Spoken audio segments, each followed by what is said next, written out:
أعوذ بالله من الشيطان الرجيم بسم الله الرحمن الرحيم إن الحمد لله والصلاة والسلام على رسول الله وعلى آله وأصحابه سلم تسليما كثيرا أما بعد السلام عليكم ورحمة الله وبركاته আমরা আলোচনা করতেছি আধুনিক পশ্চিমা সভ্যতার ওয়ার্ল্ডভিউ নিয়ে।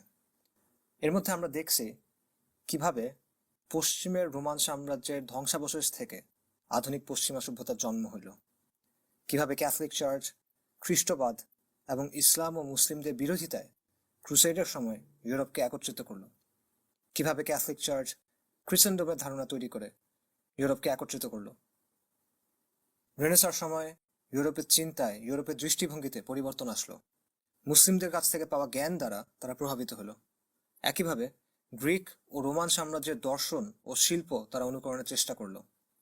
মুসলিমদের কাছ থেকে পাওয়া সায়েন্টিফিক মেথড, মুসলিমদের কাছ থেকে শেখা সায়েন্টিফিক মেথড তাদের চিন্তার জগতে বড় পরিবর্তন আনলো। একই সাথে আমরা দেখছি কিভাবে রিফরমেশনের মাধ্যমে ইউরোপের উপর ক্যাথলিক চার্চের একচ্ছত্র যে আধিপত্য এর আগে ছিল সেটা দুর্বল হয়ে গেল, কিভাবে প্রটেস্ট্যান্ট চিন্তার জন্ম হলো এবং কিভাবে খ্রিস্টবাদের এই বিভক্তি থেকে মডার্নিটির কিছু ধারণার জন্ম হলো।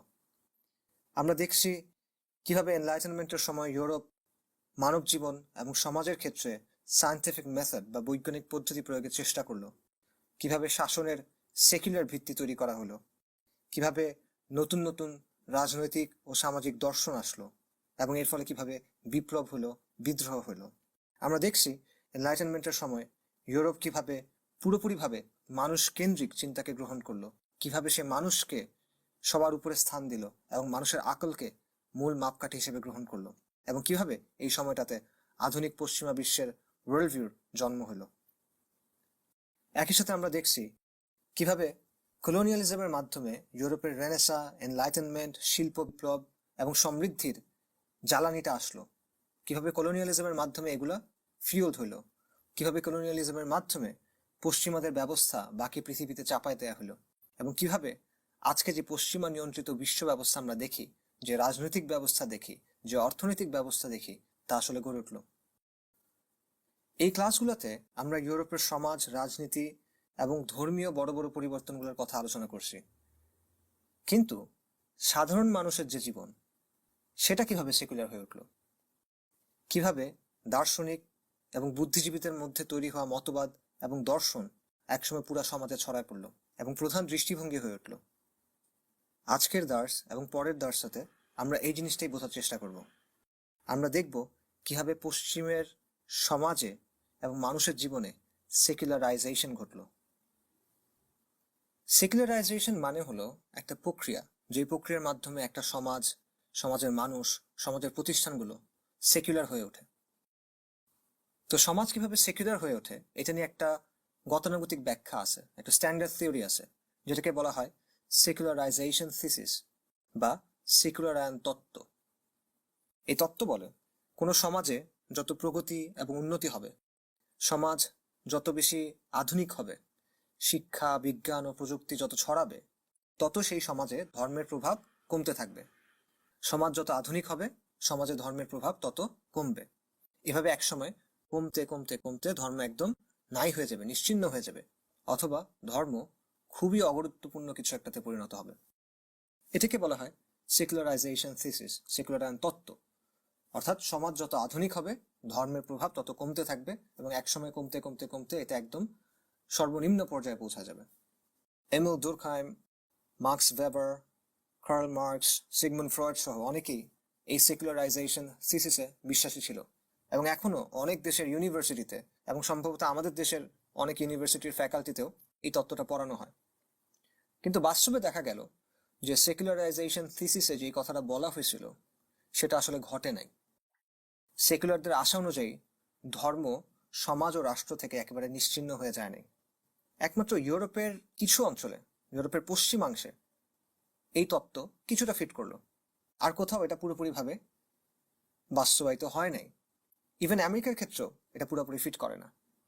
হ্যাঁ, সমাজে ধর্মের ফাংশন, ধর্মের চেহারা, ধর্মের ভূমিকা এগুলো বদলাইছে, কিন্তু ধর্ম নিশ্চিহ্ন হয়ে যায় নাই। মানুষের জীবনে ধর্মের প্রয়োজন ফুরায় নাই, বরং নানাভাবে ধর্মের আলোচনা বারবার ফিরে আসছে।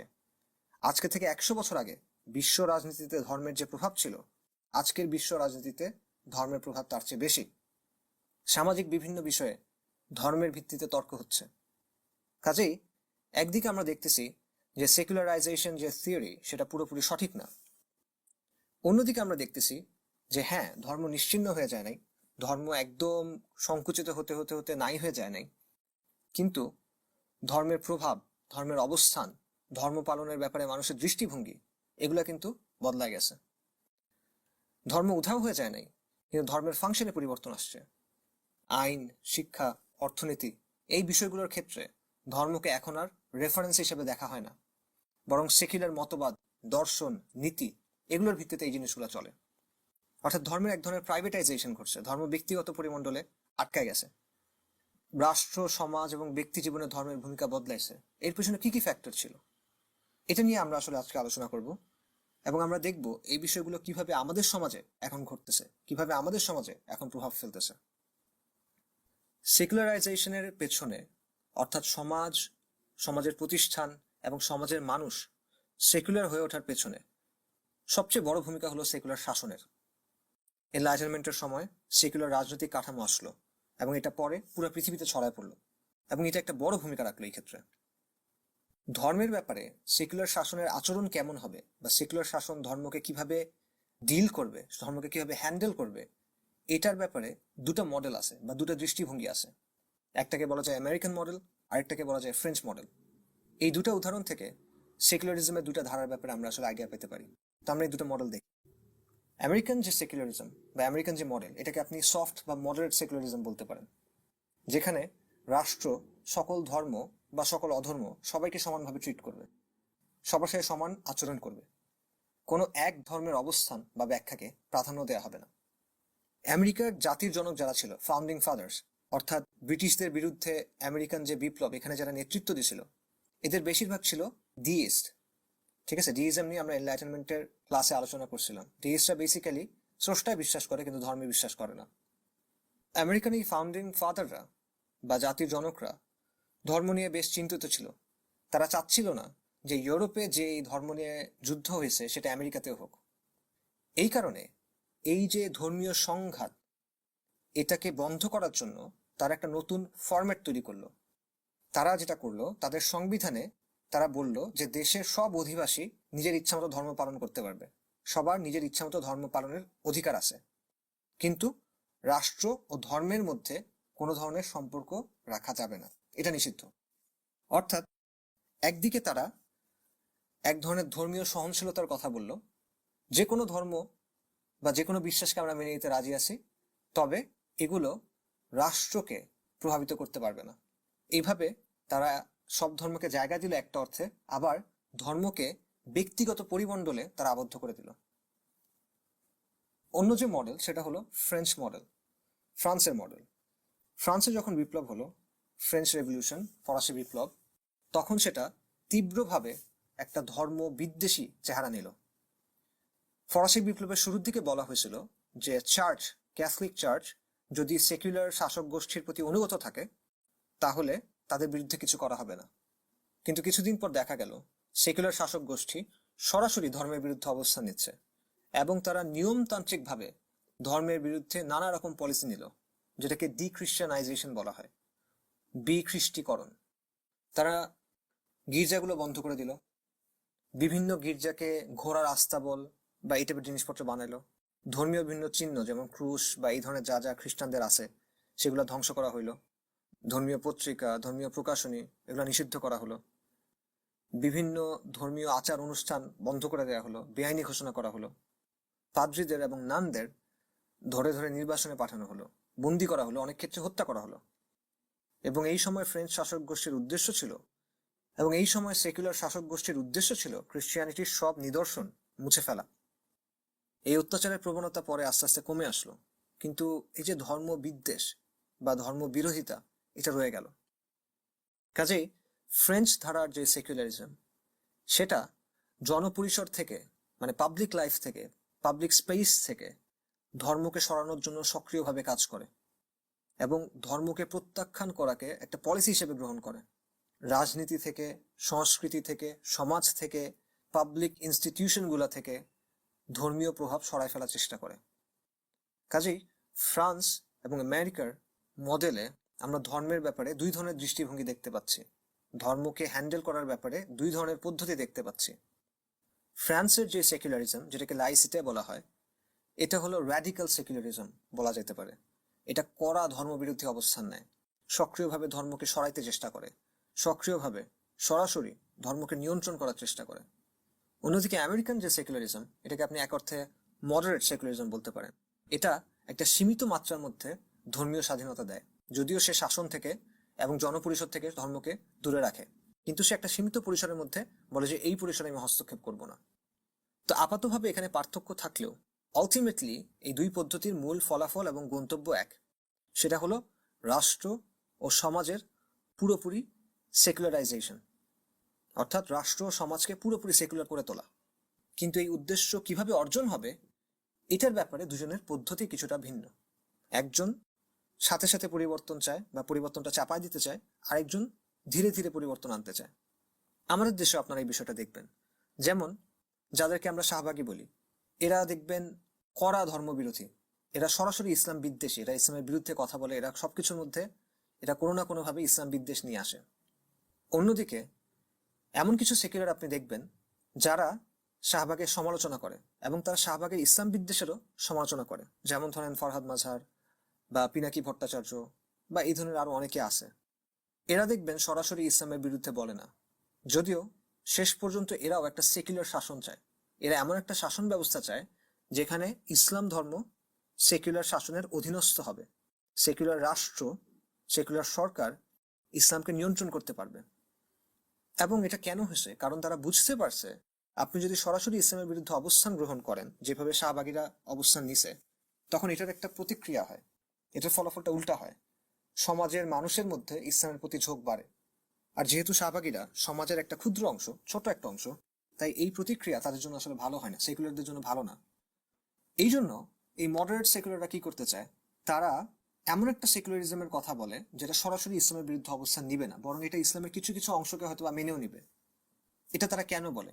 যাতে করে মুসলিমরা সেকুলার ব্যবস্থাকে নিজেদের শত্রু মনে না করে এবং মুসলিমরা সেকুলার ব্যবস্থাকে মেনে নেয়। কিন্তু আলটিমেটলি সব ধরনের সেকুলারিজম ধর্মকে নিজের অধীনস্থ করে। সেকুলার রাষ্ট্রে প্রত্যেকটা ধর্ম সেকুলার সংবিধান, সেকুলার সংসদ এবং সেকুলার সরকারের অধীনস্থ। এটা র্যাডিক্যাল সেকুলারিজম হোক, এটা মডারেট সেকুলারিজম হোক, দুই ক্ষেত্রেই ফলাফল এক। সেকুলার সংবিধানের অধীনে যে ধর্মীয় স্বাধীনতা দেয়া হয়, সেটা হলো এরকম যে মনে করেন একটা গরুর গলায় দড়ি লাগানো আছে, আর সেই দড়িটা বাঁধা আছে একটা গাছের সাথে। এখন আপনি বললেন এই গরু তো স্বাধীন, দড়ি লাগানো অবস্থায় যতটুকু হাঁটাহাঁটি করা যায়, দৌড়াদৌড়ি করা যায়, যা ইচ্ছা করা যায় সেটা সে করতে পারবে, এই স্বাধীনতা তাকে দেওয়া হয়েছে। অথবা মনে করেন চিড়িয়াখানাতে খাঁচার মধ্যে থাকা বাঘ, আপনি বললেন যে হ্যাঁ, এই বাঘের তো স্বাধীনতা আছে, সে এই খাঁচার মধ্যে যা ইচ্ছা তাই করতে পারবে, সে হাঁটাহাঁটি করতে পারবে, পায়চারি করতে পারবে, দৌড়াদৌড়ি করতে পারবে, যা ইচ্ছা সে করতে পারবে খাঁচার ভেতরে, এই স্বাধীনতা তার আছে। সেকুলার রাষ্ট্রে যে ধর্মীয় স্বাধীনতা দেওয়া হয় সেটা হলো এই রকমের স্বাধীনতা। ধর্মের কোনো বিধানের সাথে সেকুলার আইন সাংঘর্ষিক হলে প্রত্যেকটা ক্ষেত্রে সেকুলার আইন প্রাধান্য পাবে। আপনি ধর্মের বিধান ভাঙতে পারবেন, আপনার ধর্মের বিধান আপনি ভাঙতে পারবেন, কোনো সমস্যা নাই, কিন্তু সেকুলার বিধান আপনি ভাঙতে পারবেন না। সো সেকুলারিজম যেটা করে, একটা ছোট বক্সের মধ্যে ধর্মকে আটকায় ফেলে এবং বলে যে এই বক্সের মধ্যে তুমি যা ইচ্ছা তাই করতে পারবা, এবং এটাকে বলা হয় ধর্মীয় স্বাধীনতা। আপনি র্যাডিক্যাল সেকুলারিজম বলেন অর্থাৎ ফ্রেঞ্চ মডেল, অথবা মডারেট সেকুলারিজম বলেন আমেরিকান মডেল, দুই ক্ষেত্রেই ফলাফলটা এটা। যেখানে পার্থক্য সেটা হলো বক্সের সাইজটা কতটুকু। হয়তো ফ্রেঞ্চ মডেলে এই বক্সের সাইজটা একটু ছোট, হয়তোবা আমেরিকান মডেলে এই বক্সের সাইজ একটু বড়। হয়তোবা শাহবাগীরা ক্ষমতায় থাকলে বক্সের সাইজ একটু ছোট হবে, আর মডারেট সেকুলাররা ক্ষমতায় থাকলে বক্সের সাইজ একটু বড় হবে। কিন্তু শেষ পর্যন্ত মূল বিষয়টা হলো এটাই। সেকুলারিজম ধর্মকে কিভাবে নিয়ন্ত্রণ করে এটা নিয়ে আসলে আরো বিস্তারিত আলোচনা করা দরকার, তবে এখানে সেটা সুযোগ নাই। তবে ইউটিউবে এই ব্যাপারে আমার একটা আলোচনা আছে, আপনারা সেটা দেখতে পারেন, আমি এটা লিঙ্ক ইনশাল্লাহ আপনাদের দিয়ে দিব। বিভিন্ন সেকুলার মতাদর্শ সমাজের সেকুলারাইজেশনে ভূমিকা রাখলো। এর মধ্যে ঊনবিংশ শতাব্দীর তিনটা চিন্তাধারার কথা বিশেষভাবে বলা দরকার। পশ্চিমের একাডেমিয়ার এবং সার্বিকভাবে আমাদের বর্তমান চিন্তাকে সেকুলার করে তোলার পেছনে এই চিন্তাধারাগুলোর বড় ধরনের ভূমিকা আছে। এবং এই তিনটা চিন্তাধারা আসলো কার্ল মার্কস, চার্লস ডারউইন এবং সিগমন্ড ফ্রয়েডের কাছ থেকে। মার্কসের কাছ থেকে আসলো মার্কসিজম, ডারউইনের কাছ থেকে আসলো এভলিউশন, বিবর্তনবাদ, আর ফ্রয়েডের কাছ থেকে আসলো সাইকোঅ্যানালিসিস। এই তিনজনের বা এই তিন ধারার যে আলোচনার বিষয়বস্তু এবং বক্তব্য তার মধ্যে অনেক পার্থক্য আছে, অনেক পার্থক্য আছে, কিন্তু একটা জায়গাতে মিল আছে এবং সেটা মৌলিক একটা মিল। সেটা হলো বস্তুবাদ। মানব অস্তিত্বকে এই তিনটা চিন্তাধারায় বস্তুবাদ দিয়ে ব্যাখ্যা করে। মার্কস মানব অস্তিত্বকে ব্যাখ্যা করে অর্থনৈতিক সম্পর্ক, অর্থনৈতিক শ্রেণী এবং অর্থনৈতিক প্রয়োজনের মাধ্যমে। অন্যদিকে ডারউইন মানব অস্তিত্বকে ব্যাখ্যা করে বিবর্তনবাদ দিয়ে। ফ্রয়েড মানব অস্তিত্বকে ব্যাখ্যা করে যৌনতা, যৌন আকাঙ্ক্ষা, অবদমিত কামনা বাসনা, এগুলো দিয়ে। অর্থাৎ এই তিনটা ধারণায় স্রষ্টার যে কনসেপ্ট সেটাকে সমীকরণের বাইরে ঠেলে দেয়, সেটাকে একপাশে সরায় রাখে, বস্তুবাদকে প্রাধান্য দেয় বা বস্তুবাদী ব্যাখ্যা গ্রহণ করে, এবং এভাবে এটা সেকুলারিজমকে শক্তিশালী করে। এই তিনজনের মধ্যে মার্কস ছিল একদম ঘোষিত নাস্তিক এবং সে নাস্তিকতার কথা খুব জোরে সোরে বলতো। ডারউইন সরাসরি কখনো নাস্তিক ছিল না বা সে সরাসরি কখনো স্রষ্টার ধারণাকে প্রত্যাখ্যান করে নাই, কিন্তু বয়স বাড়ার সাথে সাথে তার মধ্যে সংশয়বাদ দেখা দিল এবং সে নিজেকে অ্যাগনস্টিক বলছে অনেক সময়। অন্যদিকে ফ্রয়েডের কাছে ধর্ম হলো এক ধরনের বিভ্রান্তি, নিউরোটিক ইলিউশন। এই তিনজনের মতবাদ, তাদের ধারণাগুলো গভীরভাবে পশ্চিমকে প্রভাবিত করলো, একাডেমিয়াকে প্রভাবিত করলো এবং পরে পুরো পৃথিবীকে আসলে প্রভাবিত করলো। ইন্টারেস্টিংলি, এক অর্থে এই তিনজনের চিন্তার মধ্যে অ্যান্টি হিউম্যানিস্টিক কিছু ব্যাপার আছে। মানুষকে সবকিছুর কেন্দ্রে, সবার উপরে রেখে চিন্তার যে প্রবণতা এনলাইটেনমেন্টের মধ্যে ছিল, মার্কস, ডারউইন এবং ফ্রয়েডের চিন্তার মাধ্যমে একটা আভ্যন্তরীণ সংঘাত, এক ধরনের পরস্পর বিরোধিতা এখানে চলে আসলো। সেটা কিভাবে? দেখেন, রেনেসা থেকে শুরু করে এনলাইটেনমেন্ট পর্যন্ত এই পুরো সময়টা ইউরোপিয়ানরা তার আকলকে নিয়ে গর্বিত ছিল। তাদের বিশ্বাস ছিল যে আকল এমন একটা চূড়ান্ত মাপকাঠি যেটা দিয়ে সব প্রশ্নের উত্তর বের করা যাবে, সব সমস্যার সমাধান করা যাবে। কিন্তু মার্কস, ডারউইন এবং ফ্রয়েডের বেশ কিছু কথাবার্তা এটার বিরুদ্ধে গেল। কিরকম? যেমন ধরেন, মার্কসের পুরো আলোচনা থেকে যেন এমন একটা ধারণা পাওয়া যায় যে মানুষের অধিকাংশ যৌক্তিক চিন্তা আসলে তার অর্থনৈতিক স্বার্থ রক্ষার অজুহাত। ইচ্ছায় কিংবা অনিচ্ছায় মানুষ আসলে তার শ্রেণী চরিত্র এবং শ্রেণী স্বার্থ অনুযায়ী আচরণ করে, এবং এটার উপর তার আসলে কোনো কন্ট্রোল নাই, তার কোনো নিয়ন্ত্রণ নাই। অর্থাৎ মানুষের যে আকল, এটা নিরপেক্ষ কোনো মাপকাঠি না, বরং এটা তার অর্থনৈতিক স্বার্থ এবং শ্রেণী পরিচয় দ্বারা প্রভাবিত। অন্যদিকে ডারউইনের তত্ত্ব থেকে আমরা কি পাই? সেখান থেকে আমরা পাই যে বন মানুষ জাতীয় কোনো কিছু একটা থেকে ধাপে ধাপে বিবর্তনের মাধ্যমে মানুষ আজকের অবস্থায় আসছে। এই মানুষ বাকি পশুদের চেয়ে তাহলে আলাদা কেন হবে? মানুষের বিশেষত্ব কি? প্রাণী জগতের সাথে মানুষের সম্পর্কটা কি? মানুষ পশু প্রবৃত্তি কি আসলে কাটায় উঠতে পারছে কিনা? আর যদি কাটায় উঠতে পারে, এটার জন্য মানুষ আসলে কতটুকু সম্মান দাবি করে? মানুষকে যে বিশেষ কিছু মনে করা, মানুষকে যে মহান কিছু মনে করা, এই মনে করাটা আসলে কতটা যৌক্তিক বিবর্তনবাদের জায়গা থেকে? এই প্রশ্নের উত্তর ডারউইন এবং তার অনুসারীরা আজকে পর্যন্ত দিতে পারে নাই। অন্যদিকে ফ্রয়েড মনে করত যে মানুষের প্রায় সব সচেতন চিন্তা আসলে মিসলিডিং, বিভ্রান্তিকর, কারণ মানব প্রকৃতি গড়ে ওঠে তার অবচেতন কামনা বাসনার মাধ্যমে। মানুষের যে অবদমিত কামনা বাসনা থাকে সেগুলোকে মানুষ সঠিকভাবে বুঝতেও পারে না এবং নিয়ন্ত্রণও করতে পারে না, বরং এই কামনা বাসনাগুলো আমাদের চিন্তা, যুক্তি এবং বিশ্লেষণকে প্রভাবিত করে, আমাদের সিদ্ধান্তকে প্রভাবিত করে। এটা ছিল ফ্রয়েডের ধারণা। কাজে এই তিন ধারণা থেকে আপনি দেখতেছেন যে মানুষের আকলকে মূল মাপকাঠি হিসেবে নেওয়া, মানুষকে কেন্দ্রে রাখা, এই ধারণাটা আসলে এগুলোর দ্বারা দুর্বল হচ্ছে। ফলে একদিকে এই তিনজনের চিন্তা সেকুলারাইজেশনের ক্ষেত্রে ভূমিকা রাখলো, অন্যদিকে তাদের চিন্তার মধ্যে অ্যান্টি হিউম্যানিস্টিক একটা দিকও আছে। নাস্তিকতা একই সাথে সেকুলারাইজেশনের ফসল, আবার এটা সেকুলারাইজেশনের প্রক্রিয়াকে প্রভাবিত করছে। নাস্তিকদের সংখ্যা কম, সবসময় কম ছিল, এখনো কম।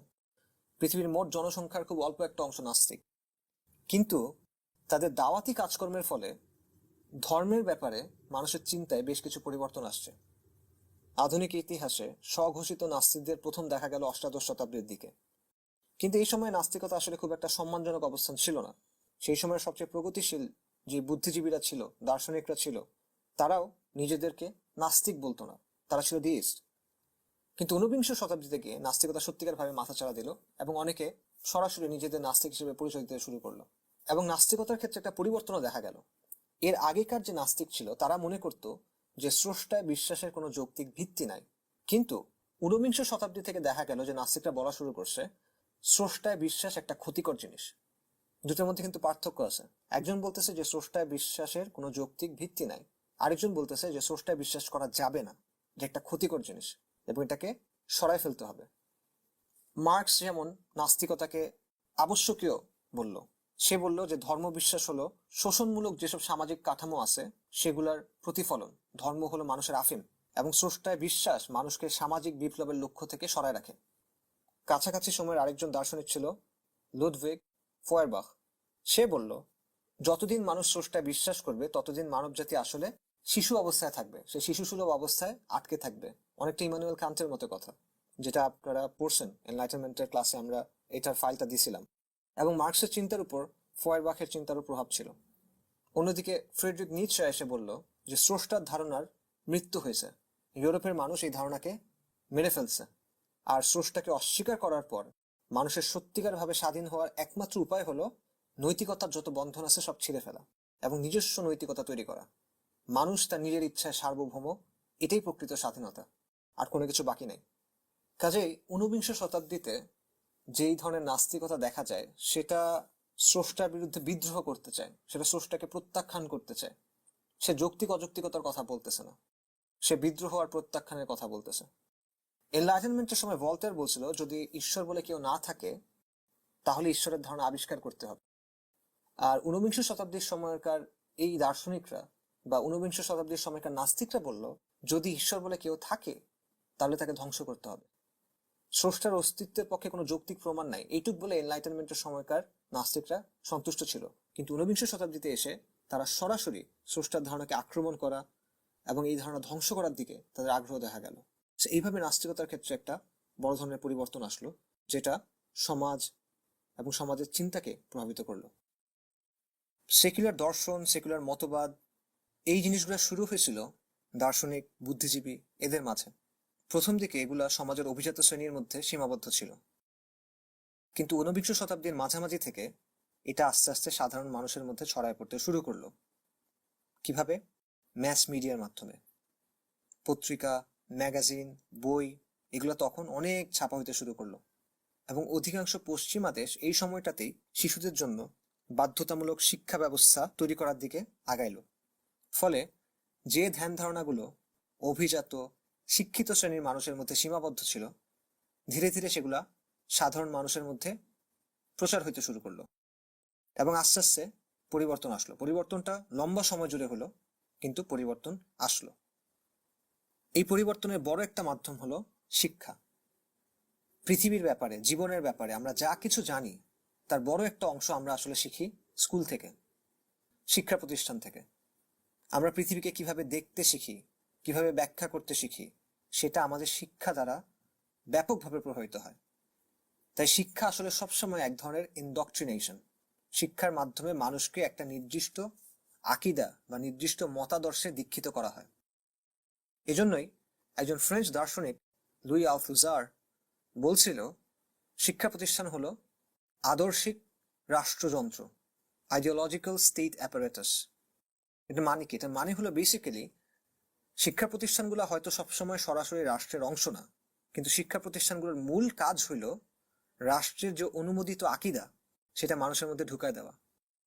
এগুলোর মূল কাজ হলো রাষ্ট্রের জন্য উপযুক্ত নাগরিক তৈরি করা, যারা রাষ্ট্রের বর্তমান কাঠামোটা, ক্ষমতার বর্তমান যে বিন্যাস সেটাকে মেনে নিবে এবং সেটার জন্য কাজ করবে। কাজেই শিক্ষা আসলে সব সময় কোনো না কোনো নির্দিষ্ট ওয়ার্ল্ড ভিউ শেখানোর জন্যই গড়ে ওঠে। যেমন মাদ্রাসা শিক্ষা ব্যবস্থা, এটা কেন গড়ে উঠছে? এটা গড়ে উঠছে ইসলামী আকিদা এবং ইসলামী ইলম শেখানোর জন্য। এটার উদ্দেশ্য কি? এটার উদ্দেশ্য উলেমা তৈরি করা, যাতে তারা শরিয়া বাস্তবায়নে সাহায্য করতে পারেন, যাতে তারা মানুষকে শরিয়া শিখাইতে পারেন। ইসলামী শিক্ষার উদ্দেশ্য তো এটাই। একইভাবে সেকুলার যে শিক্ষা ব্যবস্থা, সেটারও উদ্দেশ্য একটা নির্দিষ্ট আকিদা এবং একটা নির্দিষ্ট ওয়ার্ল্ড ভিউ শেখানো, এবং সেটা হলো লিবারেল সেকুলারিজমের ওয়ার্ল্ড ভিউ। পৃথিবী সম্পর্কে জানার আরেকটা মাধ্যম হলো মিডিয়া। চিন্তা করে দেখেন, আপনি পৃথিবী সম্পর্কে যা জানেন, পৃথিবীকে আপনি দেখতে শিখছেন, তার বড় একটা অংশ আসছে স্কুল, কলেজ, ইউনিভার্সিটির শিক্ষা থেকে। আর বড় আরেকটা অংশ আসতেছে মিডিয়া এবং সংস্কৃতি থেকে, গল্প, উপন্যাস, সিনেমা, নাটক, গান, খবর, পত্রিকা, এই সব কিছু থেকে। এবং সম্ভবত গত 50-60 বছরে সেকুলারাইজেশনের সবচেয়ে শক্তিশালী অস্ত্র ছিল মিডিয়া। এবং মিডিয়া যেভাবে সেকুলারাইজেশনের প্রক্রিয়াকে শক্তিশালী করে সেটা হলো মানুষের মূল্যবোধকে প্রভাবিত করার মাধ্যমে, সমাজের মূল্যবোধকে বদলায় দেওয়ার মাধ্যমে। মিডিয়া সমাজের মূল্যবোধ এবং নৈতিকতাকে কয়েকটা ডিফারেন্ট ভাবে প্রভাবিত করতে পারে। যেমন একটা উপায় হলো এমন বিষয় নিয়ে কথা বলা শুরু করা যেটা আগে ট্যাবু ছিল, যেটা নিয়ে আগে মানুষ কথা বলতো না, মানুষ এটাকে কথা বলার উপযুক্ত মনে করতো না, কিন্তু মিডিয়া এটা নিয়ে কথা বলা শুরু করে। যেমন অ্যাবর্শন, লিভ টুগেদার, সমকামিতা, ট্রান্সজেন্ডার, এই ধরনের অনেক কিছু। প্রথম থেকে মিডিয়া এগুলো নিয়ে কথা বলবে অল্প অল্প করে, সতর্কতার সাথে, এবং সে চেষ্টা করবে মোটামুটি নিরপেক্ষ একটা ভাব নিয়ে জিনিসপত্রগুলা প্রেজেন্ট করতে। এই পর্যায়ে তার একমাত্র উদ্দেশ্য হলো এই বিষয়গুলো নিয়ে কথা বলা শুরু করা। এটা কেন? কারণ হলো যে বিষয়টা আগে ট্যাবু ছিল, যেটা নিয়ে আগে কথা বলা হইতো না, এটা নিয়ে জাস্ট কথা বলার মাধ্যমে, বারবার এটা সামনে নিয়ে আসার মাধ্যমে এক ধরনের স্বাভাবিকতা তৈরি হয়, এক ধরনের অ্যাকসেপ্টেন্স তৈরি হয়। মিডিয়া এই কাজটা করে। মিডিয়া সম্মানও তৈরি করতে পারে। মিডিয়া যখন কাউকে সবার সামনে উপস্থাপন করে, যখন কোনো একটা বক্তব্যকে সে গুরুত্বের সাথে সবার সামনে নিয়ে আসে, তখন এই যে উপস্থাপনা, এই যে প্রচারণা, এটার মাধ্যমেই এক ধরনের গ্রহণযোগ্যতা তৈরি হয়। মিডিয়া যতই নিরপেক্ষ ভাব নিয়ে উপস্থাপন করুক না কেন, এটার মাধ্যমে সমাজের চিন্তা একটা প্রভাব পড়ে। মনে করেন কোনো আরজে তার অনুষ্ঠানে কোনো সমকামীকে নিয়ে আসলো, অথবা কোনো টক শোতে কোনো ট্রান্সজেন্ডার লোককে নিয়ে আসা হলো, অথবা কোনো ফ্যাশন ম্যাগাজিনে বা নিউজ রিপোর্টে ট্রান্সজেন্ডারদের নিয়ে কথা হইলো, রিপোর্ট করা হলো, নাটক বানানো হলো, কোনো বিতর্ক অনুষ্ঠানে বিতর্কের টপিক ঠিক করা হলো, লিভ টুগেদার করা ঠিক না ভুল, এরকম অনেক কিছু। এভাবে মিডিয়া যেটা করে যে সে একটা ধারণাকে মানুষের সামনে নিয়ে আসে এবং এটার উপর এক ধরনের রেসপেক্টেবিলিটি আরোপ করে, এটার উপর এক ধরনের গ্রহণযোগ্যতা আরোপ করে। আপনারা দেখবেন যে মিডিয়া অনেক সময় দাবি করে যে তারা আসলে বাস্তবতার প্রতিফলন করে, তারা নিজে থেকে কোনো কিছু উপস্থাপন করে না, সমাজে যেটা আছে সেটাই তারা তুলে ধরে। এটা একটা ভুল দাবি। মিডিয়া আসলে তার ক্ষমতাকে সিলেক্টিভ ভাবে ইউজ করে, যাতে করে মানুষকে একটা নির্দিষ্ট ধরনের মূল্যবোধের দিকে নিয়ে যাওয়া যায়। কোনো একটা বিষয়ে কোন কথাটা বলা হবে আর কোন কথাটা বলা হবে না, এটা কিন্তু মিডিয়া ঠিক করে। এবং কোনো বিষয়ের পক্ষে কতক্ষণ কথা বলা হবে, বিপক্ষে কতটুকু কথা বলতে দেওয়া হবে, এই সব কিছু মিডিয়া ঠিক করে। জনপরিসরে কোন বিষয়গুলো নিয়ে আলোচনা হবে, এগুলো মিডিয়া ঠিক করে। আপনি দেখবেন অনেক ইস্যুতে মিডিয়া আসলে সবার বক্তব্য সমানভাবে উপস্থাপন করে না। সমাজের সব ধরনের মানুষের চিন্তা, সমাজের সব ধরনের মানুষের জীবনকে মিডিয়া সমানভাবে তুলে ধরে না এবং একইভাবে তুলে ধরে না। বাংলাদেশে অনেক প্র্যাকটিসিং মুসলিম আছে, কিন্তু টিভিতে, নাটকে আপনি তাদেরকে খুঁজে পাবেন না, সিনেমাতে আপনি তাদের ছাপ পাবেন না, সাহিত্যে আপনি তাদেরকে দেখবেন না। বাংলাদেশের সবচেয়ে বড় বড় যারা লেখক আছে, বিখ্যাত যারা লেখক আছে, তাদের কাজে আপনি এরকম মানুষকে পাবেন না। যদিও পান তাহলে দেখবেন সেখানে নেগেটিভ ভাবে তাদেরকে আনা হচ্ছে। একইভাবে কোন অবস্থান, কোন ধারণাগুলোকে সম্মানজনক মনে করা হবে, যৌক্তিক মনে করা হবে, সঠিক মনে করা হবে, এটাও মিডিয়া প্রভাবিত করে। মিডিয়া যে বিষয়গুলো নিয়ে কথা বলে না, মানুষ মনে করে, বা মানুষের মধ্যে বড় একটা অংশ মনে করে যে এগুলো নিয়ে আসলে কথা বলার দরকার নাই, এগুলো কথা বলার উপযুক্ত বিষয় না। মিডিয়া যে বিষয়গুলোকে নেতিবাচক ভাবে তুলে ধরে, মানুষ ধরে নেয় যে এই বিষয়গুলো হলো অসম্মানজনক, অযৌক্তিক কিংবা মিথ্যা। মিডিয়ার আরেকটা বড় ফাংশন হলো যে মিডিয়া দেখবেন ধর্মের ব্যাপারে খবরগুলা নেতিবাচক ভাবে উপস্থাপন করে। অনেক সময় সে ধর্মের ব্যাপারে শুধুমাত্র ওই খবরগুলো আনে যেগুলো নেতিবাচক। যেমন ধরেন কোনো মাদ্রাসাতে ধর্ষণ হয়েছে বা ধর্ষণের অভিযোগ আসছে, এই জিনিসটা তারা খুব ফলো করে প্রচার করবে। যদিও দেশে মাদ্রাসা লাখ লাখ এবং সেখানে ভালো কোনো খবর তারা আনতেছে না, তারা শুধুমাত্র নেগেটিভ এই খবরটাই সামনে নিয়ে আসতেছে। এবং তারা সবসময় চেষ্টা করে যে ধার্মিকদের যথাসম্ভব খারাপভাবে উপস্থাপন করার। তাদের ইতিবাচক কোনো খবর আপনি দেখবেন না, নেতিবাচক খবরটাই দেখবেন। এবং যখন তাদের সাথে নেতিবাচক কোনো ঘটনা ঘটে, তখনও সেটা তাদের দোষ। মানে মনে করেন দাড়ি টুপি পরা লোকজন মাই খাইছে, তারা যে মাই খাইছে এটাও তাদের দোষ। এটা হলো নেতিবাচক উপস্থাপনের একটা দিক। আরেকটা দিক হলো ধর্ম, ধার্মিকতা, ধর্মীয় মূল্যবোধ, ধার্মিক মানুষ, এগুলাকে হয় হাস্যকর হিসেবে উপস্থাপন করা অথবা নেতিবাচক হিসেবে উপস্থাপন করা, নেগেটিভ স্টেরিওটাইপ তৈরি করা। নেগেটিভ স্টেরিওটাইপ মানে হলো নির্দিষ্ট কিছু নেতিবাচক বৈশিষ্ট্যের দিকে ফোকাস করা, তারপর সেগুলোকেই বড় করে দেখানো এবং এগুলোর উপর ভিত্তি করে একটা ঢালাও ধারণা তৈরি করা। যেমন ধরেন, ধার্মিক মুসলমান মানেই উগ্র, সন্ত্রাসী, বোকা, মাথামোটা, নারী বিদ্বেষী ইত্যাদি। এগুলো হলো নেগেটিভ স্টেরিওটাইপ। এই যে নেতিবাচক কিছু ধারণা, এগুলো তারা কিভাবে প্রচার করে? একটা উপায় হলো নাটক, সিনেমা, গল্প, সাহিত্য, এখানে সবচেয়ে বোকা, সবচেয়ে হাস্যকর যে চরিত্রগুলো আছে তাদেরকে ধর্মীয় চরিত্র হিসেবে দেখানো, অথবা নেতিবাচক যে চরিত্রগুলো আছে তাদেরকে ধার্মিক হিসেবে দেখানো। অন্যদিকে যারা গল্পের নায়ক বা যারা গল্পের সবচেয়ে ভালো চরিত্র, যাদেরকে দর্শক পছন্দ করবে, তাদেরকে সেকুলার মূল্যবোধ বা প্রগতিশীল মূল্যবোধের অনুসারী হিসেবে দেখানো। এটা আমাদের দেশে অনেক হয়েছে এবং অনেক হয়। যেমন ধরেন, পয়লা বৈশাখের মঙ্গল শোভাযাত্রায় দানবের মূর্তি বানানো হয়েছে। সেই দানব কেমন? দাড়িওয়ালা, টুপিওয়ালা। এভাবে নানাভাবে নাটক, সিনেমা, সাহিত্যে দাড়ি টুপিকে নেতিবাচকভাবে উপস্থাপন করা হয়েছে এবং ধর্মের কথা বলা মানুষদেরকে ভণ্ড, প্রতারক বা লোভী হিসেবে দেখানো হয়েছে। এই সব কিছু হলো নেগেটিভ স্টেরিওটাইপ। এইরকম নেতিবাচক উপস্থাপনার ফলে কি হয়? এটার ফলে দুটো জিনিস হয়। যারা ধার্মিক মানুষ তারা এই নেগেটিভ স্টেরিওটাইপ থেকে নিজেদেরকে দূরে সরাইতে চায়। কেউ তো চায় না যে তাকে জঙ্গি বলা হোক, কেউ চায় না যে তাকে সন্ত্রাসী বলা হোক।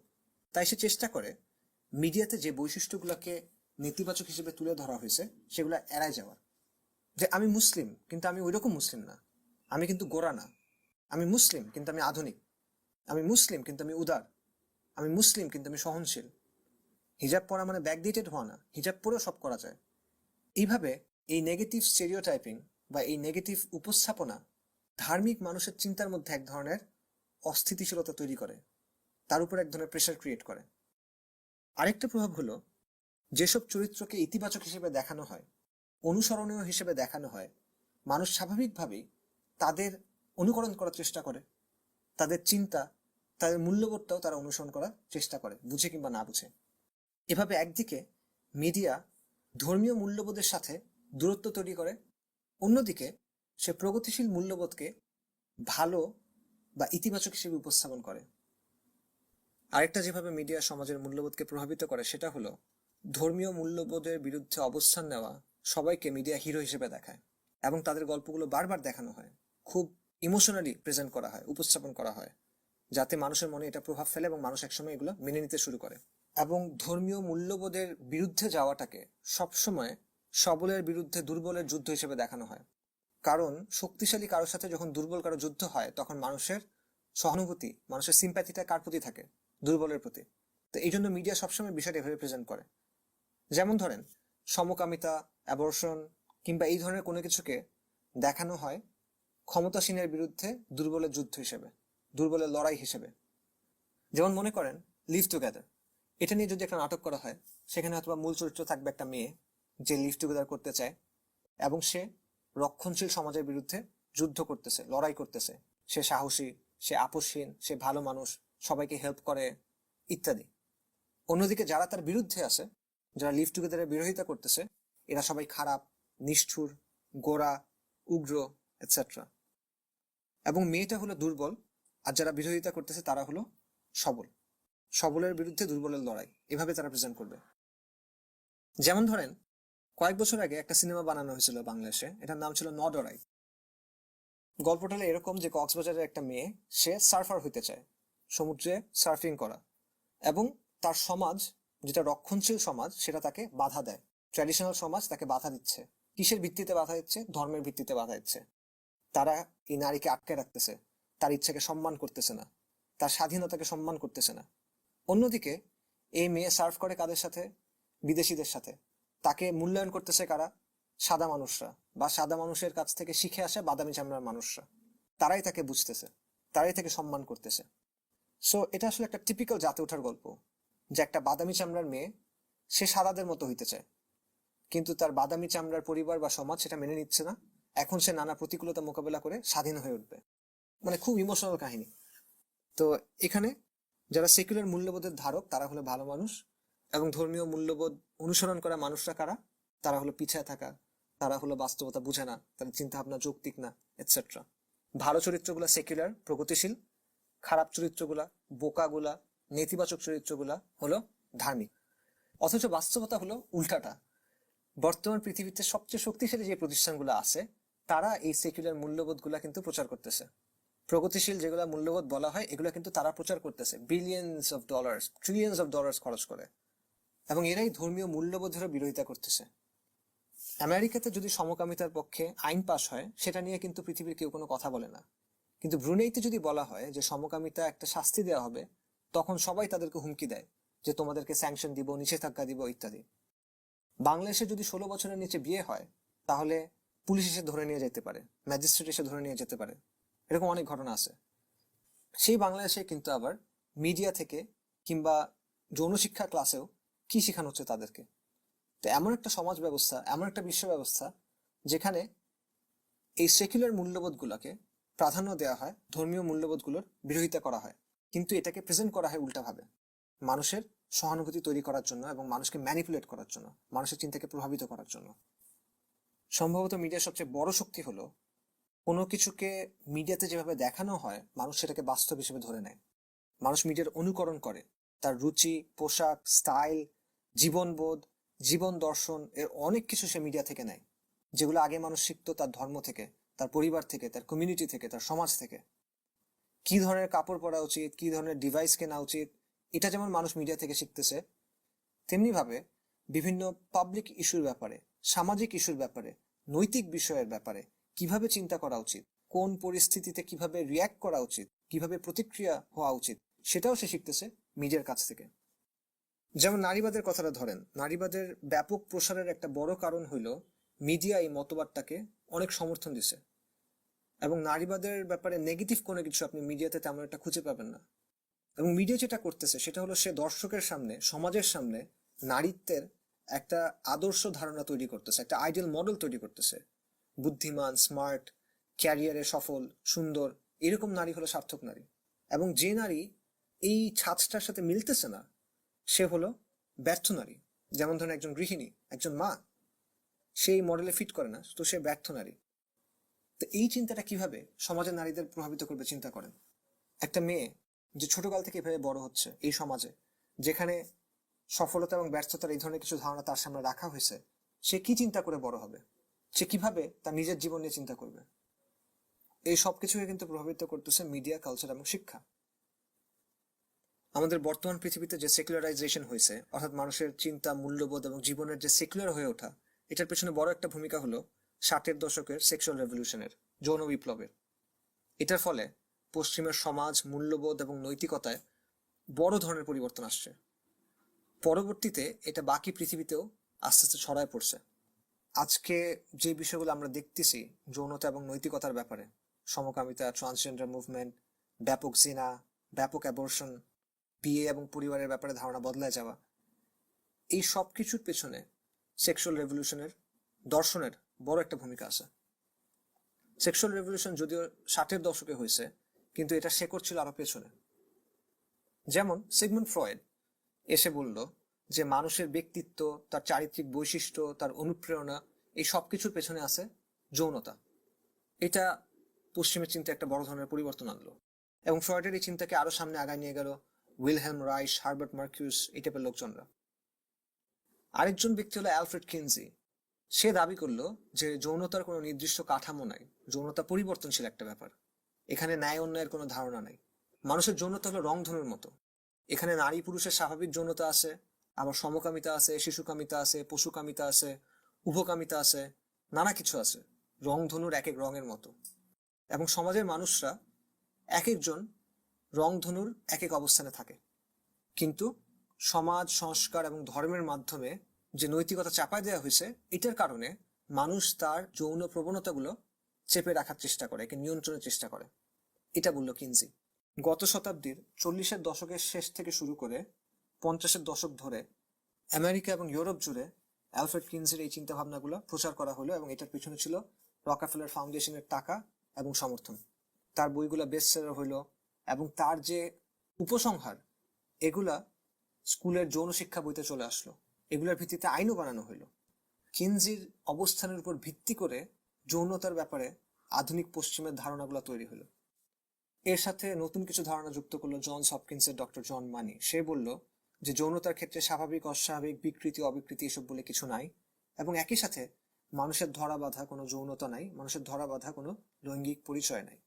এবং এটা পরবর্তীতে ট্রান্সজেন্ডার মুভমেন্টের পেছনে বড় ভূমিকা রাখলো। তো এই চিন্তা ভাবনাগুলোর উপর ভিত্তি করে 60-এর দশকের সেক্সুয়াল রেভলিউশন হলো, এবং পরের দশকগুলোতে এগুলো স্ট্যান্ডার্ড হয়ে গেল। বিশ্ববিদ্যালয়ের বইগুলোতে এই তত্ত্বগুলো চলে আসলো, সোশ্যাল সায়েন্সের বইগুলোতে এই তত্ত্বগুলো চলে আসলো, এবং একাডেমিয়াতে এগুলা খুব প্রভাবশালী হয়ে উঠলো। ম্যাস মিডিয়ার মাধ্যমে সাধারণ মানুষের চিন্তায় এই বিশ্বাসগুলো আস্তে আস্তে চলে আসতে শুরু করলো, যার ফলে আজকে আমরা কি দেখতেছি, জিনা, পরকীয়া, ব্যভিচার এগুলো একদম নর্মাল একটা জিনিসে পরিণত হয়েছে।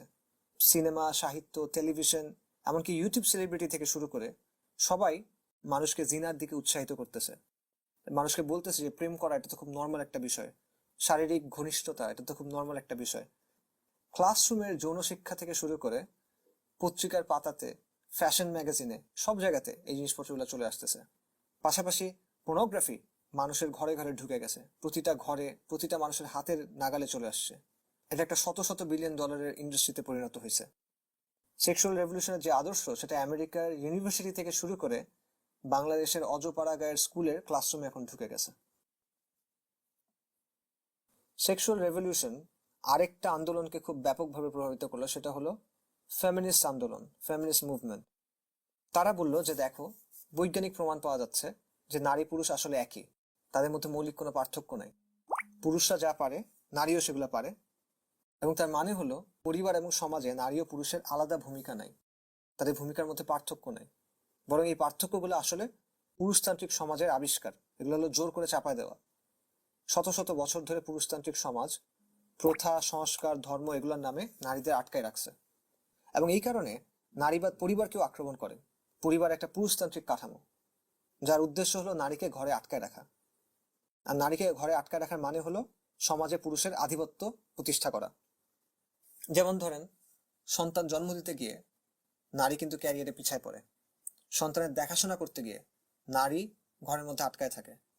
কাজেই এই পুরো পরিবার কাঠামোটাই হলো নারীকে আটকায় রাখার একটা পুরুষতান্ত্রিক চাল। তো নারীবাদ শিখাইতে শুরু করলো যে আসলে নারীর জন্য পুরুষের কোনো দরকার নাই, কোনো প্রয়োজন নাই পুরুষের। পরিবারের মধ্যে নিজের পরিচয় খোঁজার, নিজের পূর্ণতা খোঁজার, নিজের সাফল্য খোঁজার কোনো অর্থ নাই, বরং এটা একটা বন্দিত্ব। সন্তান তোমাকে আরো পিছায় দিবে, পরিবার তোমাকে আরো পিছায় দিবে, বরং তোমার উচিত নিজের ব্যক্তিত্ব খুঁজে বের করা, তোমার উচিত নিজের ক্যারিয়ারের মধ্যে সাফল্য খোঁজা। নারীবাদ এভাবে পরিবারের ধারণাকে আক্রমণ করে। আবার নারীবাদ যৌন বিপ্লব থেকে অবাধ যৌনতা শিক্ষাটা গ্রহণ করে। জিনাকে স্বাধীনতা হিসেবে দেখার যে ধারণা, এটা সেক্সুয়াল রেভলিউশন থেকে গ্রহণ করে। যে শরীরের চাহিদা, হ্যাঁ এটা তো থাকবেই, কিন্তু এটার জন্য বিয়ের দরকার কি? এটা তো শুধু শরীরের জন্য, আনন্দের জন্য, তাই না? তোমার যা ইচ্ছে সেটা করো, কারোর সাথে সম্পর্কে জড়ানোর দরকার কি? কাউকে বিয়ে করার দরকার কি? এগুলো ছাড়াও তো শরীরের চাহিদা মেটানো সম্ভব। এবং এই জন্য নারীবাদীরা মনে করে যে বার্থ কন্ট্রোল এবং যখন তখন অ্যাবর্শন করতে পারা, এগুলো নারীকে সত্যিকার অর্থে স্বাধীন করছে, নারীকে সন্তান জন্ম দেওয়া এবং পরিবারের যে বন্দিত্ব সেখান থেকে মুক্ত করছে। ফেমিনিজমের এই ধরনের চিন্তা আসলে সমাজকে ব্যাপকভাবে প্রভাবিত করে। কিভাবে প্রভাবিত করে? প্রথমত, এটা পরিবারকে দুর্বল করে, এবং পরিবার যখন দুর্বল হয় তখন মানুষের মধ্যে অ্যাটমাইজেশন তৈরি হয়, মানুষের মধ্যে বিচ্ছিন্নতা তৈরি হয়। অসুস্থ পরিবার থেকে বা অস্থিতিশীল পরিবার থেকে অসুস্থ বা অস্থিতিশীল মানুষ জন্ম নেয়। বিচ্ছিন্ন মানুষ, আত্মকেন্দ্রিক মানুষ নাফসানিয়াতে মগ্ন হয়ে থাকে, এবং নাফসানিয়াতে মগ্ন হয়ে থাকা মানুষ সে ধর্ম মানতে চায় না, সে ধর্মের প্রতি আগ্রহ অনুভব করে না, কারণ সে দেখে যে ধর্মের বিধিবিধানগুলো তার নফসের বিপরীতে যাচ্ছে। অন্যদিকে নারীকে ঘর থেকে বের করে নিয়ে আসা, এটা সমাজের জিনা বাড়ায় দেয়। এটা স্বাভাবিক, এটা জাস্ট একটা সিম্পল সাপ্লাই অ্যান্ড ডিমান্ডের হিসাব। কাজে আত্মকেন্দ্রিক, বিচ্ছিন্ন, নাফসানিয়াতে মগ্ন, অবাধ যৌনতায় বিশ্বাসী মানুষ সবসময় ধর্মের প্রতি বিরোধিতা অনুভব করবে। সে ধর্মকে মেনে নিতে পারবে না, কারণ ধর্ম তার নফসের উপর লাগাম পড়াইতে চায়। এই ধরনের মানুষ স্বাভাবিকভাবে সেকুলার হবে। এই ধরনের মানুষ যাই বিশ্বাস করুক না কেন, সে আচার আচরণের দিক থেকে, মূল্যবোধের দিক থেকে সেকুলার হবে। পুঁজিবাদ এবং পুঁজিবাদ থেকে জন্ম নেওয়া ভোগবাদ সেকুলারাইজেশনের পেছনে ভূমিকা রাখে। সচ্ছলতা বা বস্তুগত সম্পদ প্রাথমিকভাবে ধর্মের সাথে সাংঘর্ষিক না, বা ইন জেনারেল ধর্মের সাথে ওইভাবে সাংঘর্ষিক না, কিন্তু পুঁজিবাদ, ভোগবাদ, মিডিয়া এবং বর্তমান কালচার, মডার্নিটি, এই সব কিছু মিলে মানুষের ধারণায় একটা পরিবর্তন আনে, মানুষের চিন্তায় একটা পরিবর্তন আনে। মানুষের মধ্যে একটা চিন্তা তৈরি হয় যে তার নিজের সব প্রয়োজন, তার নিজের সব চাহিদা তার মেটাইতে হবে এবং একটা নির্দিষ্টভাবে তার জীবনযাপন করতে হবে। বস্তুর ব্যাপারে যত চাহিদা আছে সেগুলো পূরণ করতে হবে। এভাবে মানুষের মধ্যে একটা মেন্টালিটি তৈরি হয় নিজের সব চাহিদা মেটানো, নিজের নফসকে হ্যাঁ বলার সব সময়। তখন নিজের নফসকে লাগাম দেওয়ার, নিজের কামনা বাসনাকে না বলার ক্ষমতাটা সে হারায় ফেলে। তার মধ্যে একটা চিন্তা তৈরি হয় যে আমার মন যা চায় এটা করার অধিকার আমার আছে, আমার শরীর যা চায় এটা করার অধিকার আমার আছে। কেন আমি নিজেকে বঞ্চিত করব? কেন আমি নিজেকে খুশি করব না? কেন আমি নিজের সুখের দিকে তাকাবো না? এবং এভাবে যেটা হয় যে জিনা খুব সহজ হয়ে যায়, অ্যাবর্শন খুব সহজ হয়ে যায়, ডিভোর্স খুব সহজ হয়ে যায়, ড্রাগ ইউজ বা এই ধরনের অনেক কিছুই খুব ইজি হয়ে যায়। কারণ মানুষের পুরো চিন্তা ভাবনার ভিত্তি হয়ে যাচ্ছে তার নিজের চাহিদা পূরণ করা, তার নফসকে খুশি করা, নফসানিয়াত। তাহলে দেখেন সেকুলারাইজেশনের ফলে কয়েকটা জিনিস ঘটতেছে। একটা হলো শাসন থেকে ধর্মের বিচ্ছেদ, ব্যক্তি পর্যায়ে ধর্ম আবদ্ধ হয়ে যাওয়া, সমাজে ধর্মের গুরুত্ব কমা। অন্যদিকে বিজ্ঞান এবং প্রযুক্তির নানা অগ্রগতি হইতেছে এবং এটার মাধ্যমে অনেক অর্জন হচ্ছে। মানুষ চাঁদে যাচ্ছে, পারমাণবিক বোমা তৈরি করতেছে ইত্যাদি।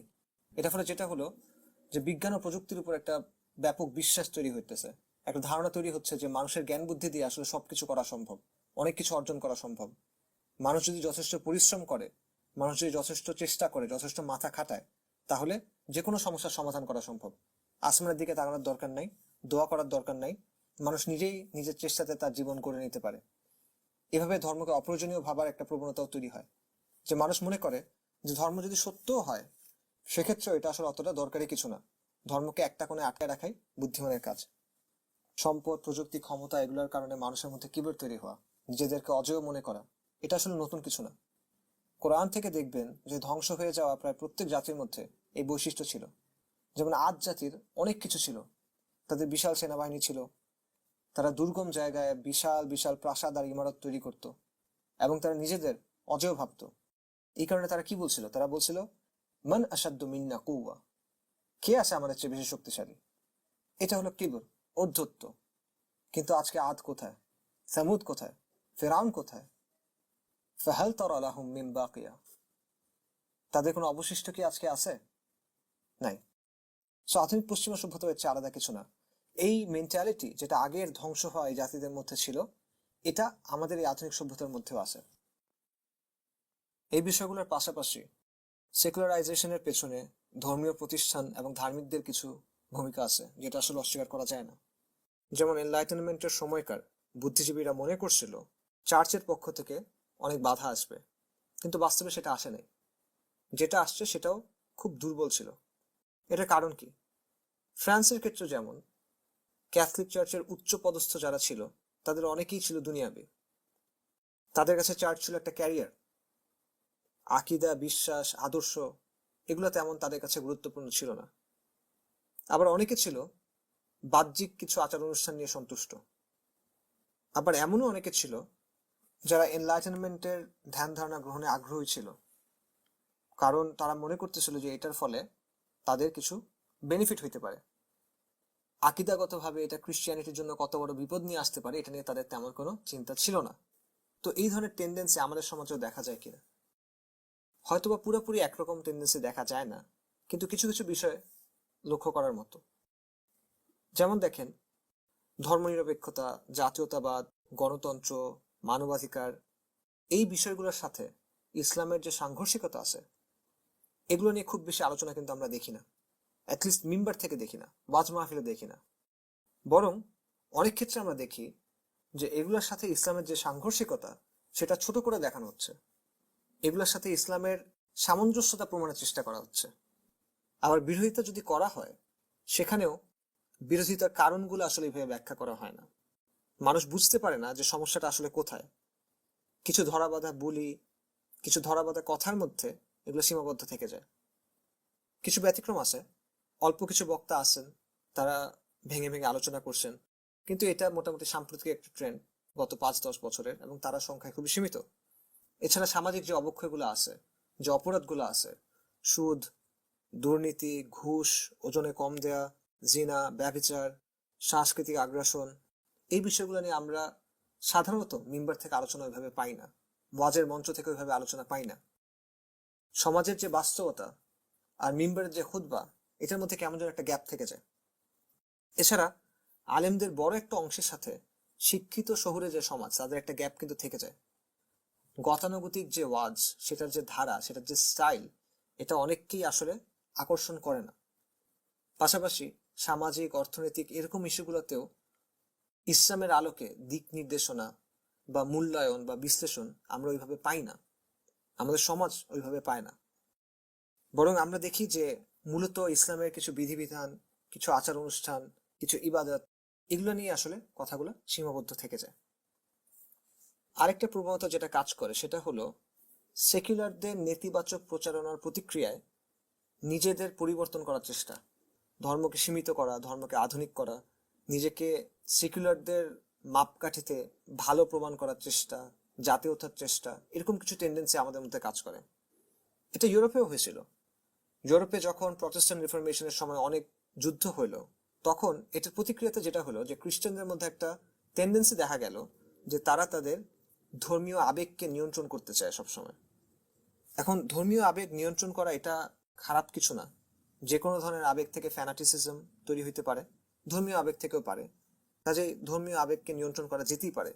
কিন্তু তারা এটা একটা অন্য লেভেলে নিয়ে গেল। সেটা হলো এই সময়কার ধর্মগুরুরা আচার সর্বস্ব ধর্ম পালনের দিকে ফোকাস করলো, এবং এই আচার সর্বস্ব ধর্ম পালনের বাইরে যে কোনো ধর্মীয় আবেগকে আসলে সন্দেহের চোখে দেখা হইতো।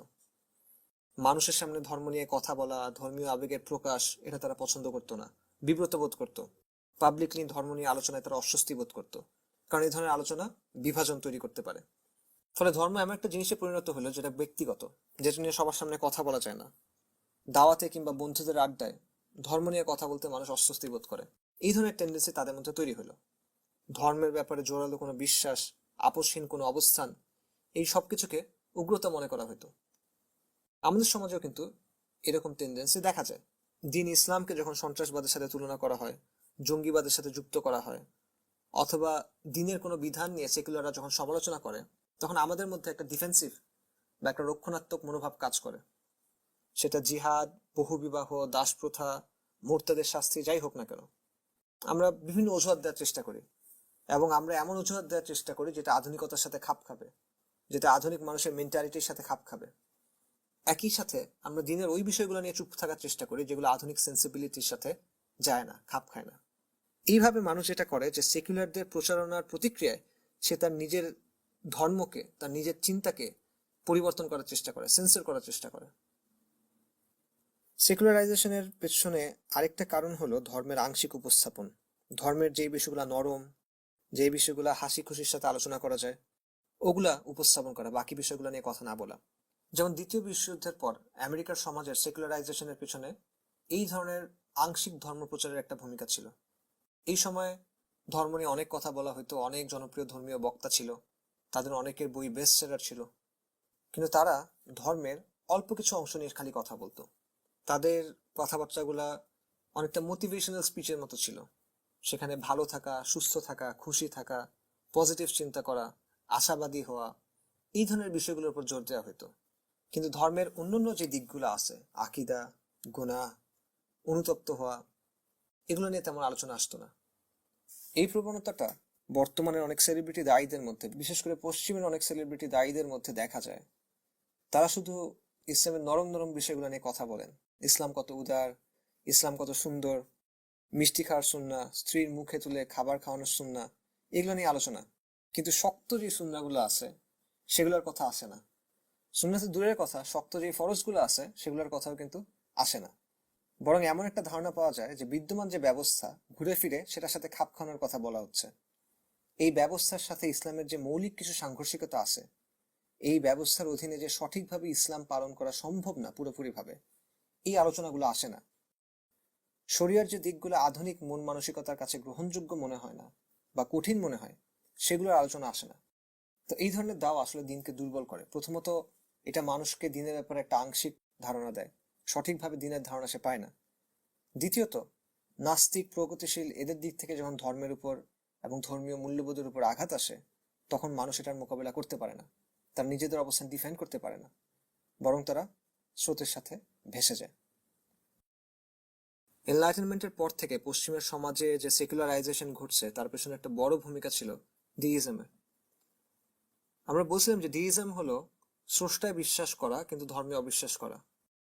ডিইস্টরা মনে করে যে স্রষ্টা আছেন কিন্তু তিনি সৃষ্টি জগতে হস্তক্ষেপ করেন না, ওয়াহি বলে কিছু নাই, ধর্ম বলে আসলে কিছু নাই, জ্ঞানের একমাত্র উৎস হলো যৌক্তিক অনুসন্ধান। কেউ যখন এরকম বিশ্বাস করে তখন সে এটাও ধরে নিবে যে ভালো মন্দ ন্যায় অন্যায়ের ধারণা অর্থাৎ মোরালিটির ধারণা আসলে ধর্ম থেকে আসবে না, এটা আসবে মানুষের যুক্তি থেকে। কিন্তু এখানে একটা ব্যাপার আছে, এনলাইটেনমেন্টের সময়কার দার্শনিক যারা ছিল বা বুদ্ধিজীবী যারা ছিল তারা কিন্তু খ্রিস্ট ধর্ম থেকে আসা মূল্যবোধগুলোকে অস্বীকার করতো না। তারা মোটা দাগে খ্রিস্টিয়ান যে মোরালিটি ছিল, খ্রিস্টিয়ান যে নৈতিকতা ও মূল্যবোধ ছিল সেটাকে গ্রহণ করত। কিন্তু তাদের বক্তব্য ছিল বাইবেলে আছে এই জন্য আমরা এগুলা গ্রহণ করতেছি না, আমরা এগুলা গ্রহণ করতেছি কারণ বিবেক বিবেচনা যুক্তির আলোকে এগুলাকে সঠিক বলে প্রমাণ করা যাচ্ছে। অর্থাৎ তারা খ্রিস্টিয়ানিটির মূল্যবোধ গ্রহণ করলো কিন্তু সেটা থেকে আকীদাকে আলাদা করে ফেললো। তারা বললো যে বাইবেলের দরকার নাই, আমরা আকল দিয়েই এই মূল্যবোধগুলোকে জাস্টিফাই করতে পারতেছি। কিন্তু নৈতিকতার মূল ভিত্তি হিসেবে আকলকে গ্রহণ করার একটা সমস্যা আছে। মানুষের আকলের কোনো স্থিতিশীলতা নাই, এটা পরিবর্তন হইতে পারে। এক প্রজন্মের কাছে যেটা যৌক্তিক মনে হচ্ছিল পরের প্রজন্মের কাছে সেটা যৌক্তিক মনে নাও হইতে পারে, এবং সময়ের সাথে তাই ঘটলো। বেসিক্যালি যেটা ঘটলো সেটা হলো প্রতিটা প্রজন্ম তাদের সময়কার বিদ্যমান নৈতিকতাকে তার আকল দিয়ে জাস্টিফাই করতেছে। অর্থাৎ প্রত্যেক প্রজন্মে যেই ধারণাগুলোকে প্রগতিশীল মনে করা হচ্ছে, যেই ধারণাগুলোকে প্রভাবশালী মনে করা হচ্ছে, সেটাকেই তারা নানাভাবে যুক্তি দিয়ে বৈধতা দিচ্ছে, তারা সেটার ব্যাখ্যা তৈরি করতেছে। তারা যুক্তি তর্ক চিন্তা ভাবনা দিয়ে উপসংহারে আসতেছে না, বরং একটা উপসংহার তৈরি হয়ে আছে সেটাকে তারা জাস্টিফাই করতেছে। কারণটা হলো কি, তাদের কোনো মূল ভিত্তি নাই, কারণ তারা অলরেডি তাদের ভিত্তিটা সরাই ফেলছে। তারা শুরু করছিল খ্রিস্টান মোরালিটি দিয়ে, কিন্তু তারা খ্রিস্টান মোরালিটির যে ভিত্তি সেই বাইবেলটা সরাই নিয়েছিল, এবং তারা বলছিল যে আকল দিয়ে আমরা এটা প্রমাণ করতে পারবো। কিন্তু আস্তে আস্তে তাদের আকলের ফলাফলটা চেঞ্জ হইতে থাকলো। এই আলোচনাটা আনার কারণ হলো বর্তমানে আমাদের যে সমাজ, বাংলাদেশের যে সমাজ, সেটা ডিইজমের মতো একটা পর্যায়ে দিয়ে যাচ্ছে। আপনি দেখবেন শহুরে যে মিডল ক্লাস আছে, যে আপার মিডল ক্লাস আছে, তাদের বড় একটা অংশ আল্লাহর উপর ঈমান আনার দাবি করে, কিন্তু তারা এমনভাবে জীবন কাটায় যেন শরীয়তের আসলে কোনো মূল্য নাই, ইসলামের বিধিবিধানের যেন আসলে কোনো মূল্য নাই। অর্থাৎ আল্লাহ যে আছেন এটা তারা বিশ্বাস করে, কিন্তু নিজের জীবনে, সমাজে, রাষ্ট্রে আল্লাহর বিধান যে মানতে হবে এই ব্যাপারে তাদের কোনো মাথা ব্যথা নাই। এবং আপনি দেখবেন যে অনেক সেকুলার বলে যে আমরা তো ধর্মে বিশ্বাস করি, আমরা তো নামাজ পড়ি, আমি তো আমার বাবাকে হজ করাইছি, এবং এই কথাগুলো হয়তো সত্য, তারা আসলেই বিশ্বাস করে, তারা আসলে এই কাজগুলো করে। কিন্তু একই সাথে তারা এটাও মনে করে যে তাদের যে ক্যারিয়ার, এটা থেকে শুরু করে সমাজের রীতিনীতি, রাষ্ট্রের আইন, রাষ্ট্রের বিধান, এইসব ক্ষেত্রে আল্লাহ কি বলছেন এটা দেখার কোনো দরকার নেই। এই ধরনের মানুষের কাছে ধর্ম হলো কিছু আচার অনুষ্ঠান, ধর্ম হলো পরীক্ষার রেজাল্ট, বিয়ে, অসুস্থতা, বিপদ আপদের সময় দোয়া করা, সাদাকা করা, এই ধরনের জিনিসে সীমাবদ্ধ। তারা মুখে বলে যে তারা স্রষ্টায় বিশ্বাস করে, কিন্তু তাদের কাজ বলে যে তারা আসলে স্রষ্টায় বিশ্বাস করে না। একই সাথে আপনারা দেখবেন আমাদের সমাজে অনেক মানুষ আছে যারা এমন একটা লাইফস্টাইল গ্রহণ করছে যেটার সাথে আসলে দিন পালনকে আপনি মেলাইতে পারবেন না। আধুনিক ভোগবাদী লাইফস্টাইলের পেছনে ছোটা, সোশ্যাল স্ট্যাটাসের পেছনে ছোটা, অন্যদের সাথে তাল মেলানো, ক্রমাগত প্রতিযোগিতা, এই ধরনের জীবনের সাথে আসলে আপনি দিনের মূল স্পিরিটটা মিলাইতে পারবেন না। মনে করেন একটা কর্পোরেট অফিসে একটা জুব্বা পরা অফিসার যেমন মানায় না, একটা কর্পোরেট অফিসে একটা নিকাব পরা অফিসার যেরকম মানায় না, এই ধরনের লাইফস্টাইলের সাথে আসলে দিন ইসলাম ওইভাবে মানায় না। হ্যাঁ, এমন হইতে পারে যে কিছু কর্পোরেট অফিস থাকতে পারে যেখানে জুব্বা পরা একজন দুজন অফিসার আছে, হয়তো বা থাকতে পারে, কিন্তু তাদেরকে সবসময় বেমানান লাগে, বেখাপ্পা লাগে, আউট অফ প্লেস লাগে। তো এই ধরনের লাইফস্টাইলের সাথে দিনের সম্পর্কটাও আসলে এরকম। কারণ আপনি যখন এভাবে জীবনযাপন করবেন এবং ধর্মকে এভাবে দেখবেন যে এটা শুধুমাত্র কিছু আচার অনুষ্ঠান, তখন স্বাভাবিকভাবেই আপনার জীবন থেকে ধীরে ধীরে ধর্ম কমবে, ধর্মের প্রভাবটা কমতে থাকবে, এবং এক প্রজন্মের পর আরেক প্রজন্ম যখন আসবে সেখানে এটা আরো বেশি হবে। দেখা যাবে এই প্রজন্ম নিজেদেরকে মুসলিম বলতেছে, পরের প্রজন্ম সেটা বলবে না, তারা হয়তো বলবে যে আমরা স্রষ্টায় বিশ্বাস করি কিন্তু আমরা ইসলাম ধর্মে বিশ্বাস করি না, বা আমরা স্রষ্টায় বিশ্বাস করি কিন্তু আমরা প্রচলিত আচার অনুষ্ঠানে বিশ্বাস করি না, এরকম বলতে পারে। ইউরোপ এবং আমেরিকার উদাহরণ থেকে আমরা এটা দেখছি। সেকুলারাইজেশন যেই প্রক্রিয়াতে সমাজের মানুষের জীবন, চিন্তা, প্রতিষ্ঠান সেকুলার হয়ে ওঠে, এটা একটা লম্বা প্রক্রিয়া এবং জটিল প্রক্রিয়া। এটার পেছনে বিভিন্ন ফ্যাক্টরের প্রভাব থাকে। আমরা সংক্ষেপে এরকম কয়েকটা ফ্যাক্টর দেখলাম, এবং আমরা দেখলাম যে কিভাবে আমাদের সমাজে আজকে এই ধরনের একটা প্রক্রিয়া চলতেছে। ইউরোপ এবং আমেরিকার সমাজগুলা সেকুলারাইজেশনের যে প্রক্রিয়ার মধ্য দিয়ে গেছে, আমরাও অনেক দিক থেকে সেই একই ধরনের একটা প্রক্রিয়ার মধ্য দিয়ে যাচ্ছি, এবং যেই ধরনের প্রবণতা, যে ধরনের বৈশিষ্ট্যগুলো তাদের সমাজে দেখা যাচ্ছিল, তার অনেকগুলা আমাদের সমাজেও দেখা যাচ্ছে। এবং অনেক ক্ষেত্রে ইন্টারনেট এবং গ্লোবালাইজেশনের কারণে এই প্রক্রিয়াটা এখন আমাদের সমাজে অনেক দ্রুত হচ্ছে। এই সেকুলারাইজেশনের প্রক্রিয়াটা যদি আমরা মোকাবেলা করতে চাই, এটাকে যদি আমরা বন্ধ করতে চাই, তাহলে কোন টেন্ডেন্সিগুলা, কোন প্রবণতাগুলা এবং কোন চিন্তাগুলা এটাকে চালিত করে সেটা আমাদের বোঝা দরকার। এবং এই জন্যই আজকের এই আলোচনা। আশা করি আজকের আলোচনা থেকে সেকুলারাইজেশনের পেছনে মৌলিক কিছু ফ্যাক্টর সম্পর্কে আপনারা ধারণা পাইছেন। আগামী ক্লাসে আমরা আলোচনা করব একজন সেকুলার মানুষ কিভাবে চিন্তা করে, ব্যক্তি পর্যায়ে সেকুলারিজম কিভাবে ফাংশন করে তা নিয়ে। সুবহানাকা আল্লাহুম্মা ওয়া বিহামদিক, আশহাদু আল্লা ইলাহা ইল্লা আনতা, আস্তাগফিরুকা ওয়া আতুবু ইলাইক।